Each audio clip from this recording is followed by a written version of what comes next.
Hello guys, welcome back to our brand new YouTube video.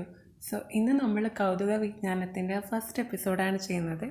അതായത് നമുക്ക് interesting ആയിട്ട് തോന്നുന്ന 5 കാര്യങ്ങൾ പറയുന്നത്. നമ്പർ 1, ഏറ്റവും കൂടുതൽ മാംസം ഭക്ഷിക്കുന്ന മൃഗം ഏതാണ്? നമ്മൾ കരുതും അത് സിംഹം, കടുവ ഒക്കെ ആയിരിക്കും. പക്ഷെ അതൊന്നല്ല, ധ്രുവക്കരടിയാണ് കേട്ടോ. ഏറ്റവും കൂടുതൽ മാംസം ഭക്ഷിക്കുന്ന ജീവി ധ്രുവക്കരടിയാണ്. രണ്ടാമത്തെ കാര്യം പറയുന്നത് ഓപ്പറേഷനായിട്ട് ബന്ധപ്പെട്ടുള്ളതാണ്. അപ്പോൾ ശസ്ത്രക്രിയ എന്ന് പറയുമ്പോൾ നമുക്ക് പെട്ടെന്ന് ഡോക്ടറൊക്കെ ആയിരിക്കും ഓർമ്മ വരുന്നത്. പക്ഷേ പണ്ട് കാലങ്ങളിൽ ശസ്ത്രക്രിയ ചെയ്തിരുന്നത് ബാർബർമാരായിരുന്നു. വളരെ ഇൻട്രസ്റ്റിംഗ് ആയിട്ടുള്ള ഫാക്റ്റാണല്ലേ. മൂന്നാമത്തെ കൗതുകരമായിട്ടുള്ള കാര്യം എന്ന് പറയുന്നത് ഒച്ചുകളെ കുറിച്ചാണ്. അപ്പോൾ നമ്മളൊക്കെ പല വെറൈറ്റിയിലുള്ള ഒച്ചുകളെയും കണ്ടിട്ടുണ്ടാവും. അപ്പോൾ ഈ ഒച്ചുകളെ കുറിച്ച് പറയുകയാണെങ്കിൽ 3 വർഷം വരെ ഫുഡ് കഴിക്കാതെ ഉറങ്ങാനുള്ള കഴിവുണ്ട് അവയ്ക്ക്.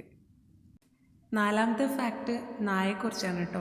നായ എന്ന് പറയുമ്പോൾ നമുക്ക് ആദ്യം ഓർമ്മ വരിക ബാർക്കിംഗ് ആണ്. അതായത് നായ കുരയ്ക്കുന്ന കാര്യമാണ് നമുക്ക് ഓർമ്മ വരിക. പക്ഷേ കുരയ്ക്കാത്ത നായയുണ്ട്. എസ്കിമോകൾ വളർത്തുന്ന ബാസെങ്ങി ഇനത്തിൽപ്പെട്ട നായ്ക്കൾ കുരയ്ക്കാറില്ല. ചിലതരം വിചിത്ര ശബ്ദങ്ങൾ മാത്രമേ ഉണ്ടാക്കാറുള്ളൂ. അഞ്ചാമത്തെ കൗതുകരമായ കാര്യം ഒരു പക്ഷിയെക്കുറിച്ചാണ് കേട്ടോ പറയുന്നത്. ഇതിൻ്റെ പ്രത്യേകത എന്തെന്നാൽ പക്ഷിയുടെ വാലിന് അതിൻ്റെ ദേഹത്തിൻ്റെ 3 ഇരട്ടി നീളമുണ്ട്. ഈ ഒരു പക്ഷിയുടെ പേര് പാരഡൈസ് വൈഡ എന്നാണ്. അപ്പോൾ ഇന്നത്തെ എപ്പിസോഡ് ഇത്രയേ ഉള്ളൂ. ഇനി നെക്സ്റ്റ് ടൈം വീണ്ടും വരാം. അതുവരേക്കും ബൈ.